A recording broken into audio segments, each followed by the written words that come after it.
MA yoga प्रथम वर्ष का छात्र। मेरा टॉपिक है कर्म योग। कर्म योग भारतीय सभी ग्रंथों में कर्म को पूजा माना गया है।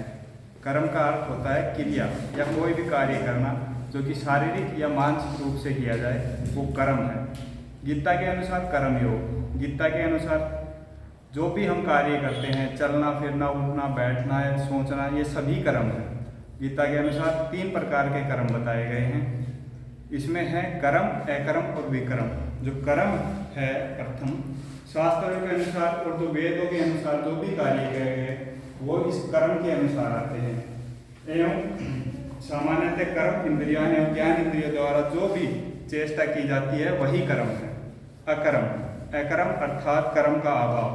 जो भी कार्य मनुष्य करता है उन कर्मों में और मन या भाव आ जाता है वे कर्म है, लेकिन इस भाव में अनासक्ति हो जाती है तो इन्हें अकर्म बन जाते हैं।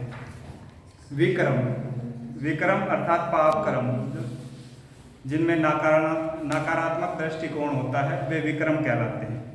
अब योग दर्शन के अनुसार कर्म के प्रकार 4 प्रकार होते हैं योग दर्शन के अनुसार, जिसमें शुक्ल कर्म, कृष्ण कर्म, शुक्ल कर्षण कर्म और अशुक्ल अकृष्ण कर्म।